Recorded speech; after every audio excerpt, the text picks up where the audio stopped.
കാലമില്ലാതാകുന്നു, ദേശമില്ലാതാകുന്നു, കവിതേ നീയെത്തുമ്പോൾ ഞാനുമില്ലാതാകുന്നു. കുഞ്ഞുണ്ണി മാഷിൻ്റെ ഈ ഒരു ചെറു കവിതയോട് കൂടിയാണ് ഇന്നത്തെ നമ്മുടെ എപ്പിസോഡ് ആരംഭിക്കുന്നത്. സഹൃദയരെ, എല്ലാ പ്രേക്ഷകർക്കും ട്രിപ്പ് അപ്പ് കേരളയുടെ ഒരു പുതിയ അധ്യായത്തിലേക്ക് ഹാർദമായ സ്വാഗതം. ദേശീയപാത 66-ൻ്റെ പുനർനിർമ്മാണ പ്രവൃത്തിയുടെ ഡ്രോൺ ക്യാമറ ദൃശ്യങ്ങളുമായി നമ്മൾ അവതരിപ്പിക്കുന്ന 63ാമത് എപ്പിസോഡാണ് ഇന്ന് അപ്ലോഡ് ചെയ്യുന്നത്. തൃശ്ശൂർ ജില്ലയിലെ 2ാം റീച്ചിൽ ഉൾപ്പെട്ട നാട്ടിക മുതൽ ചെന്ത്രാപിന്നി കൊപ്രക്കളം വരെയുള്ള പ്രദേശങ്ങളാണ് ഇന്നത്തെ വീഡിയോയിൽ ഉൾപ്പെടുത്തിയിരിക്കുന്നത്. ഇന്നത്തെ വീഡിയോയിൽ തൃപ്രയാർ ബൈപ്പാസിൻ്റെയും ചെന്ത്രാപിന്നി ബൈപ്പാസിൻ്റെയും നിർമ്മാണ കാഴ്ചകളാണ് പ്രധാനമായും ഉൾപ്പെടുന്നത്.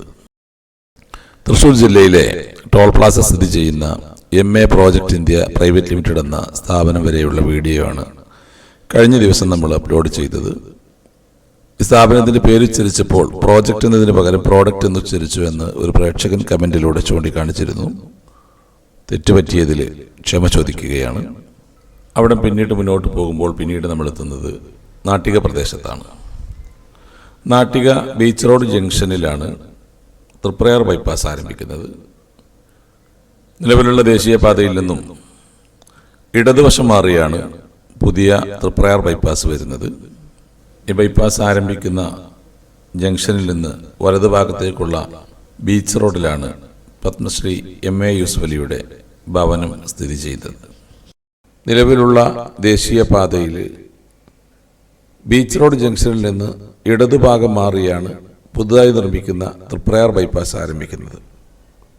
സാധാരണ ബൈപ്പാസുകളുടെ ആരംഭത്തിൽ ഉണ്ടാകുന്നത് പോലെ അണ്ടർപാസോ മറ്റു ക്രോസിംഗ് സംവിധാനങ്ങളോ ഒന്നും തന്നെ ഇവിടെ സജ്ജീകരിച്ചിട്ടില്ല.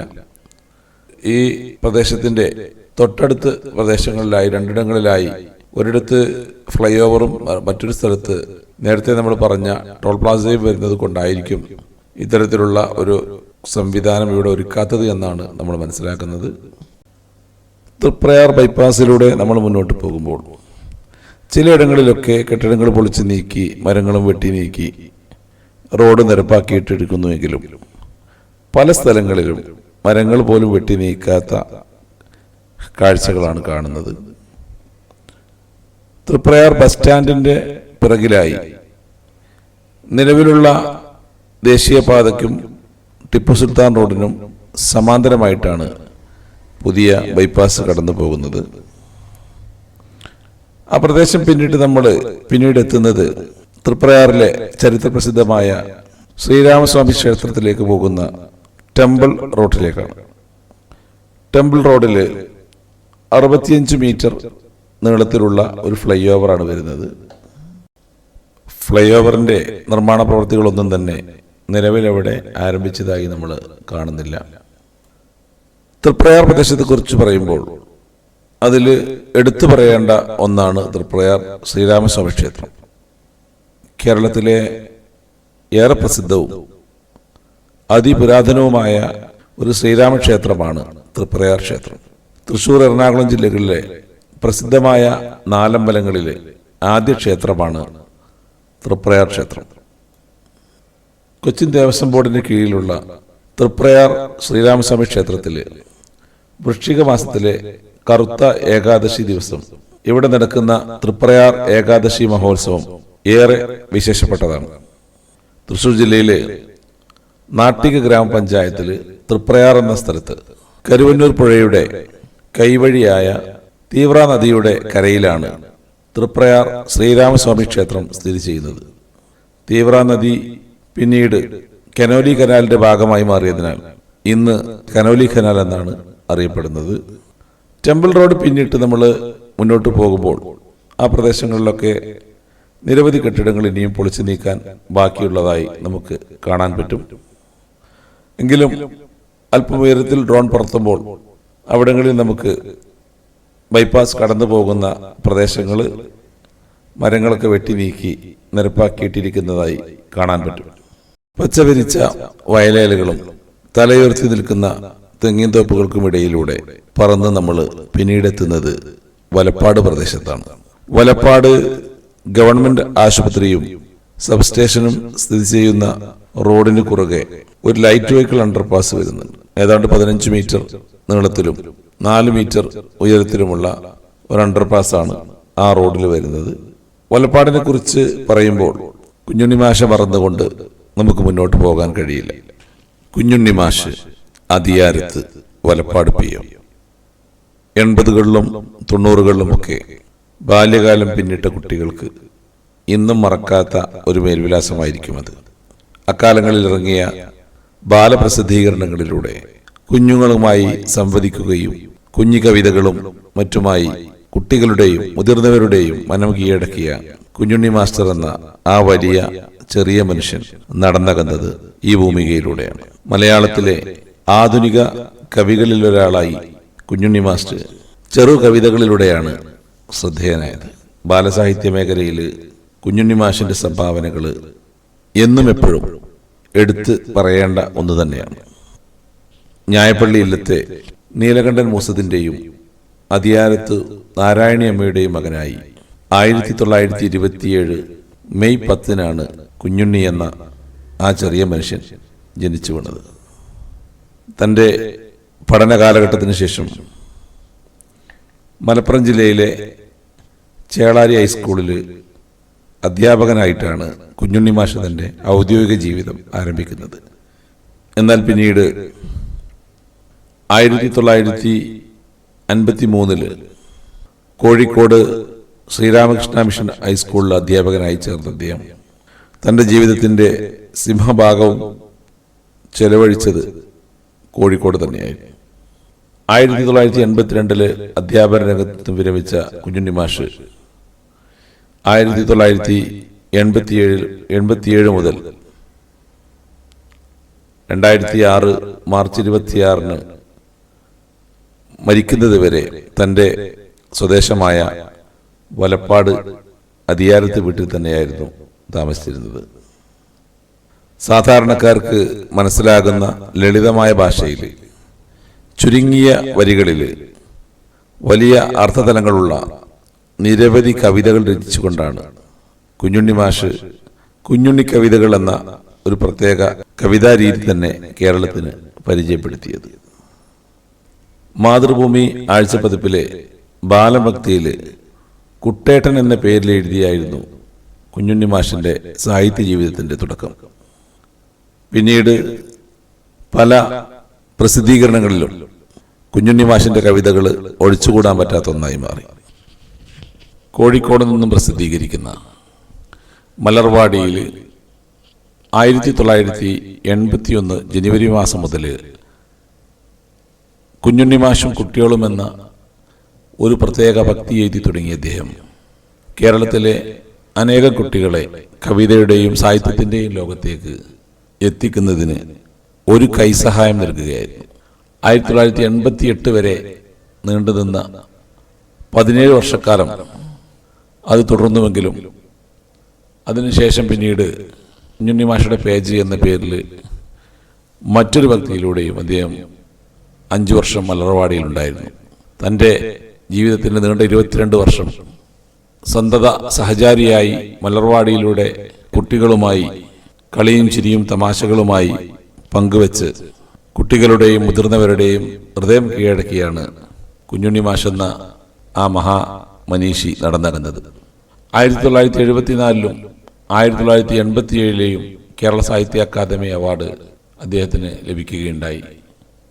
1982 സംസ്ഥാന ബാലസാഹിത്യ അവാർഡും 2002 വാഴക്കുന്ന് നമ്പൂതിരി അവാർഡും 2003 VA കേശവൻ നായർ അവാർഡും അദ്ദേഹത്തിന് ലഭിക്കുകയുണ്ടായി.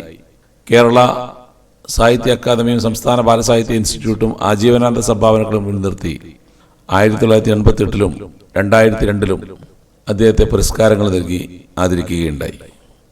കവിതകൾക്കും ബാലസാഹിത്യത്തിനും പുറമെ ഒരു നല്ല ചിത്രകാരൻ കൂടിയായിരുന്നു കുഞ്ഞുണ്ണി മാഷ്.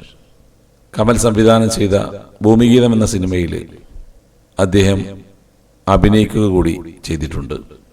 ഏതാണ്ട് 20ഓളം പുസ്തകങ്ങൾ രചിച്ച കുഞ്ഞുണ്ണി മാഷ് 100 കണക്കിന് കവിതകളാണ് നമുക്ക് മുന്നിൽ വാരി വിതറിയിട്ട് നടന്നകുന്നത്. കുഞ്ഞുണ്ണി മാഷിൻ്റെ പാവന സ്മരണയ്ക്ക് മുമ്പിൽ സ്മരണാഞ്ജലി അർപ്പിച്ചുകൊണ്ട് നമ്മുടെ വലപ്പാട് നിന്ന് മുന്നോട്ട് നീങ്ങുകയാണ്. കുഞ്ഞുണ്ണി മാഷിൻ്റെ ഓർമ്മകൾ അയവിറക്കുന്നതിനിടയിൽ തൃപ്രയാർ ബൈപ്പാസ് വീണ്ടും നിലവിലുള്ള ദേശീയപാതയുമായി കൂടിച്ചേരുകയുണ്ടായി. തൃപ്രയാറിൽ ആനവിഴുങ്ങി എന്ന പ്രദേശത്താണ് നിലവിലുള്ള ദേശീയപാതയുമായി തൃപ്രയാർ ബൈപ്പാസ് വീണ്ടും കൂടിച്ചേരുന്നത്. അവിടെ കരുവത്തിൽ ക്ഷേത്രത്തിന് മുമ്പായി ഒരു വലിയ അണ്ടർപാസ് 25 മീറ്റർ നീളത്തിലും 5.5 മീറ്റർ ഉയരത്തിലുമുള്ള ഒരു വലിയ അണ്ടർപാസ് വരുന്നുണ്ട്. അവിടെ അണ്ടർപാസിന്റെ പ്രാഥമിക പ്രവർത്തനങ്ങൾ തുടങ്ങിയതായി ആ വീഡിയോയിൽ നമുക്ക് കാണാൻ പറ്റുന്നുണ്ട്. ഏതായിരുന്നാലും ആനവിഴുങ്ങിയിൽ നിന്നും മുന്നോട്ട് നീങ്ങുമ്പോൾ റോഡിന്റെ ഇരുവശങ്ങളിൽ നിന്നും സ്ഥലം ഏറ്റെടുത്തുകൊണ്ട് റോഡ് വീതി കൂട്ടിയിട്ടിരിക്കുന്നതായി നമുക്ക് കാണാൻ പറ്റും. അവിടെ പിന്നിട്ട് നമ്മൾ മുറിയംതോട് പ്രദേശങ്ങളിലൂടെ കടന്നു വരുമ്പോഴും കൂടുതലായി സ്ഥലം ഏറ്റെടുത്തിരിക്കുന്നത് ഇടതുഭാഗത്ത് നിന്നാണ് നമുക്ക് മനസ്സിലാക്കാൻ പറ്റും. അവിടങ്ങളിലൊക്കെ റോഡിന്റെ പാർശ്വഭിത്തികളുടെ അഥവാ ഡ്രെയിനേജ് ലൈനിന്റെ പ്രവൃത്തികൾ നിലവിൽ നല്ല രീതിയിൽ നടന്നുകൊണ്ടിരിക്കുന്നുണ്ട്. എല്ലാ സ്ഥലങ്ങളിലും കെട്ടിടങ്ങളും മറ്റും പൊളിച്ചു നീക്കി മരങ്ങളും മറ്റും മുറിച്ചു നീക്കി അവിടെ വീതി കൂട്ടിയിട്ടിരിക്കുന്നു എന്നൊഴിച്ചാൽ കാര്യമായ മറ്റു പ്രവൃത്തികളൊന്നും തന്നെ എടുത്തു പറയത്തക്ക രീതിയിൽ നടക്കുന്നില്ല. എന്നാൽ ചില സ്ഥലങ്ങളിലൊക്കെ പാർശ്വ ഭിത്തികളുടെയും മറ്റും കോൺക്രീറ്റ് വർക്കുകൾ ചില ഇടങ്ങളിൽ നടക്കുന്നതായി നമുക്ക് കാണാൻ പറ്റും. അത് കഴിഞ്ഞ് പിന്നീട് നമ്മൾ എത്തുന്നത് പഴച്ചോട് പ്രദേശത്താണ്. പഴച്ചോട് പ്രദേശത്തും റോഡിന്റെ ഇരുവശങ്ങളിൽ നിന്നും സ്ഥലം ഏറ്റെടുത്തുകൊണ്ട് തന്നെയാണ് മുന്നോട്ട് പോകുന്നത്. ആ പ്രദേശങ്ങളിലൊക്കെ ഇരുഭാഗങ്ങളിൽ നിന്നും വീതി കൂട്ടിയിട്ടിരിക്കുന്നുണ്ട് എങ്കിലും ചില സ്ഥലങ്ങളിൽ ഇനിയും വെട്ടിമാറ്റാത്ത മരങ്ങൾ തെങ്ങുകളൊക്കെ നമുക്ക് അവിടെ കാണാൻ കഴിയുന്നുണ്ട്. എടമുട്ടം എന്ന വളരെ പ്രധാനപ്പെട്ട ഒരു ടൗണിലേക്ക് നമ്മൾ എത്തുന്നുണ്ട് എങ്കിലും നിലവിലുള്ള പ്ലാൻ പ്രകാരം എടമുട്ടത്ത് യാതൊരു തരത്തിലുള്ള ക്രോസിംഗ് സംവിധാനവും ഒരുക്കിയിട്ടില്ല എന്നതാണ് വാസ്തവം.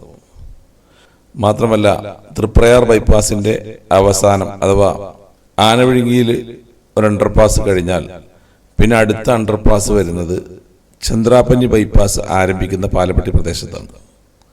ഇതിനിടയിലെ വളരെ തിരക്കേറിയ ഒരു ടൗൺ കൂടിയായ എടമുട്ടത്ത് നിലവിലുള്ള പദ്ധതി രേഖ പ്രകാരം യാതൊരു തരത്തിലുള്ള ക്രോസിംഗ് സംവിധാനവും ഒരുക്കിയിട്ടില്ല. എന്നാൽ ഇതുമായി ബന്ധപ്പെട്ട് ദേശീയപാത അതോറിറ്റിയുടെ ഉദ്യോഗസ്ഥന്മാരുമായും ഈ റീച്ചുകളിലെ കരാർ ഏറ്റെടുത്ത് നടത്തുന്ന ശിവാലയ കമ്പനിയുടെ പ്രതിനിധികളുമായും സംസാരിച്ചപ്പോൾ എടമുട്ടം ടൗണിൽ ഒരു ലൈറ്റ് വെഹിക്കിൾ അണ്ടർപാസിന് വേണ്ടിയിട്ടുള്ള പ്രപ്പോസൽ സമർപ്പിച്ചിട്ടുണ്ട് എന്നാണ് മനസ്സിലാക്കാൻ കഴിഞ്ഞത്. നാഷണൽ ഹൈവേ അതോറിറ്റി അത് അംഗീകരിക്കുന്ന പക്ഷം എടമുട്ടം ടൗണിൽ ഒരു ലൈറ്റ് വെഹിക്കിൾ അണ്ടർപാസ് വരാനുള്ള സാധ്യതയുണ്ട് എന്നാണ് നമ്മൾ മനസ്സിലാക്കുന്നത്. എടമുട്ടം പ്രദേശം പിന്നിട്ട് മുന്നോട്ട് നീങ്ങുമ്പോൾ പിന്നീട് നമ്മളെത്തുന്ന പാലപ്പെട്ടി വളവിൽ നിന്ന് ഇടതുഭാഗത്തേക്ക് മാറി പുതിയ ചന്ദ്രാപിന്നി ബൈപ്പാസ് ആരംഭിക്കുകയാണ്. നിലവിലുള്ള ദേശീയപാതയിൽ ഏറെ തിരക്കേറിയ ചന്ദ്രാപിന്നി ടൗണിനെ പൂർണ്ണമായും ദേശീയപാതയിൽ നിന്ന് ഒഴിവാക്കിയാണ് ചന്ദ്രാപിന്നി ടൗണിന്റെ പിറകുവശത്തുകൂടെ അഥവാ കിഴക്ക് ഭാഗത്തുകൂടെ പുതിയ ബൈപ്പാസ് കടന്നു പോകുന്നത്. ചന്ദ്രാപിന്നി ബൈപ്പാസ് ആരംഭിക്കുന്ന പാലപ്പെട്ടിയിൽ 25 മീറ്റർ നീളത്തിലും 5.5 മീറ്റർ ഉയരത്തിലുമുള്ള ഒരു വലിയ അണ്ടർപാസ് വരുന്നുണ്ട്. അവിടെ പിന്നിട്ട് മുന്നോട്ട് പോകുമ്പോൾ അവിടങ്ങളിലൊക്കെ മരങ്ങളും കെട്ടിടങ്ങളും ഒക്കെ ഒഴിവാക്കി ചന്ദ്രാപിന്നി ബൈപ്പാസ് നിരത്തിയിട്ടിരിക്കുന്നത് നമുക്ക് കൃത്യമായി ദൃശ്യങ്ങളിൽ കാണാൻ പറ്റും. മാത്രമല്ല അവിടെ ഡ്രെയിനേജ് യൂട്ടിലിറ്റി ലൈനിന്റെ പ്രവൃത്തികൾ അതുപോലെ തന്നെ കൾവർട്ടുകളുടെ പ്രവൃത്തികളുമാണ് നിലവിൽ നടന്നുകൊണ്ടിരിക്കുന്നത്. മറ്റു ബൈപ്പാസുകളെ അപേക്ഷിച്ച് പോക്കറ്റ് റോഡുകളിൽ ഏതെങ്കിലും തരത്തിലുള്ള ക്രോസിംഗ് സംവിധാനങ്ങൾ ഒരുക്കാതെയാണ് ചന്ദ്രാപിന്നി ബൈപ്പാസ് കടന്നു പോകുന്നത്. ചന്ദ്രാപിന്നി ബൈപ്പാസിന്റെ നീളം ഏതാണ്ട് 2.1 കിലോമീറ്റർ ദൂരമാണ്. തൊട്ടു മുമ്പ് നമ്മൾ പ്രതിപാദിച്ച തൃപ്രയാർ ബൈപ്പാസിന്റെ നീളം നമ്മൾ പറയാൻ മറന്നുപോയതാണ്. ഏതാണ്ട് 4.18 കിലോമീറ്റർ നീളത്തിലാണ് തൃപ്രയാർ ബൈപ്പാസ് വരുന്നത്. ഇവിടങ്ങളിൽ ഏതാണ്ട് എല്ലാ സ്ഥലങ്ങളിലും റോഡ് നിരപ്പാക്കിയിട്ടിരിക്കുന്നുവെങ്കിലും ചില സ്ഥലങ്ങളിലൊക്കെ ഇനിയും മരങ്ങൾ വെട്ടിമാറ്റാത്ത പ്രദേശങ്ങളുണ്ട്. പല സ്ഥലങ്ങളിലും നിലവിൽ ഫില്ലിംഗ് പ്രവൃത്തികൾ നടന്നുകൊണ്ടിരിക്കുന്നതേ ഉള്ളൂ. ചന്ദ്രാപിന്നി ബൈപ്പാസ് ഹൈസ്കൂൾ റോഡ് ജംഗ്ഷനിൽ വെച്ച് നിലവിലുള്ള ദേശീയപാതയുമായി കൂടിച്ചേരും. അവിടെയും ഒരു 25 മീറ്റർ നീളത്തിൽ 5.5 മീറ്റർ ഉയരത്തിലുള്ള ഒരു വലിയ അണ്ടർപാസ് വരുന്നുണ്ട്. അത് കഴിഞ്ഞ് അല്പം കൂടെ പ്രധാന റോഡിലൂടെ മുന്നോട്ട് പോകവേ കൊപ്രക്കളം എത്തുന്നതിന് മുമ്പായി നമ്മുടെ ഡ്രോൺ അപകടത്തിൽപ്പെടുകയുണ്ടായി. അതുവരെയുള്ള ഭാഗം മാത്രമാണ് ഞങ്ങൾ ഷൂട്ട് ചെയ്തിട്ടുള്ളത്. അതിന് ശേഷമുള്ള ഭാഗങ്ങൾ ഡ്രോണ് ശരിയാക്കി കിട്ടിയതിന് ശേഷം തൊട്ടടുത്ത ദിവസം നമ്മൾ ഷൂട്ട് ചെയ്യുന്നതാണ്. ഈ വീഡിയോ നമ്മളിവിടെ വൈൻഡപ്പ് ചെയ്യുകയാണ്. നിങ്ങൾക്ക് ഞങ്ങളുടെ വീഡിയോ ഇഷ്ടപ്പെട്ടാൽ ലൈക്ക് ചെയ്യാനും നിർദ്ദേശങ്ങൾ, വിമർശനങ്ങൾ, മിസ്റ്റേക്കുകളൊക്കെ കൃത്യമായി കമൻറ്റുകളിലൂടെ രേഖപ്പെടുത്താനും നിങ്ങൾ പഠിക്കരുത്. നിങ്ങൾ ചാനൽ സബ്സ്ക്രൈബ് ചെയ്യാത്ത ആളുകളുണ്ടെങ്കിൽ ചാനൽ കണ്ടന്റ് പരിശോധിച്ച് ഇഷ്ടപ്പെടുന്ന പക്ഷം സബ്സ്ക്രൈബ് ചെയ്തുകൊണ്ട് സംവിധാനത്തെ സഹായിക്കണമെന്നും നിങ്ങളുടെ കൂട്ടുകാരിലേക്കും മറ്റും ഞങ്ങളുടെ ചാനലിലൊന്ന് പരിചയപ്പെടുത്തണമെന്നും സാന്ദർഭികമായി ഓർമ്മപ്പെടുത്തുകയാണ്. ഡ്രോൺ ക്യാമറയിൽ ദൃശ്യങ്ങൾ ഷൂട്ട് ചെയ്ത് അവതരിപ്പിക്കുക എന്നതിനപ്പുറത്തേക്ക് ഇതിന് കൃത്യമായ വിവരങ്ങൾ ശേഖരിച്ചുകൊണ്ട് അതാത് പ്രദേശങ്ങൾ മാർക്ക് ചെയ്ത് അപ്ഡേറ്റ് ചെയ്യുക എന്നത് വളരെയധികം ഭാരിച്ച ഒരു ജോലി തന്നെയാണ്. മാത്രമല്ല വളരെ ദൂരത്ത് പോയി ഷൂട്ട് ചെയ്തെടുക്കുന്നത് കൊണ്ടും ഞങ്ങളെ സംബന്ധിച്ചിടത്തോളം ഈ എപ്പിസോഡുകളൊക്കെ ഭാരിച്ച സാമ്പത്തിക ബാധ്യതയാണ് ഉണ്ടാക്കുന്നത്. ഇത് സൂചിപ്പിച്ചത് കൊണ്ട് തന്നെ കഴിഞ്ഞ എപ്പിസോഡിൽ ഏതാനും സുഹൃത്തുക്കൾ താങ്ക്സ് ബട്ടണിലൂടെ വലിയ തുകകൾ സംഭാവന ചെയ്തുകൊണ്ട് ഞങ്ങളോട് സഹകരിക്കുകയുണ്ടായി. JK ക്രിയേഷൻസ്, അതുപോലെ തന്നെ അലി മുഹമ്മദ്, പ്രശാന്ത് കുമാർ, ചന്ദ്രമോഹനൻ TN, അബ്ദുൽ വാഹിദ്, അരുൺ കുര്യാക്കോസ്, SP തുടങ്ങിയ നിരവധി സുഹൃത്തുക്കളാണ് താങ്ക്സ് ബട്ടണിലൂടെ ഞങ്ങൾക്ക് സംഭാവനകൾ നൽകിയത്. എല്ലാവരോടുമുള്ള നന്ദി ഈ അവസരത്തിൽ അറിയിക്കുകയാണ്. തുടർന്നുള്ള എപ്പിസോഡുകളിലും നിങ്ങളുടെ എല്ലാവരുടെയും എല്ലാ രീതിയിലുള്ള അകമഴിഞ്ഞ പിന്തുണയും ഉണ്ടാവണമെന്ന് വിനയപുരസ്കരം അഭ്യർത്ഥിച്ചുകൊണ്ട് ചന്ദ്രാപിന്നി മുതൽ തെക്കോട്ടുള്ള ദേശീയപാത 66-ന്റെ പുതിയ ഡ്രോൺ ക്യാമറ ദൃശ്യങ്ങളുമായി വീണ്ടും നമുക്ക് കാണാമെന്ന ശുഭാപ്തി വിശ്വാസത്തോടു കൂടി നിർത്തുന്നു. ട്രിപ്പ് കേരളയുടെ എല്ലാ പ്രേക്ഷകർക്കും ഒരിക്കൽ കൂടി നന്ദി, നമസ്കാരം.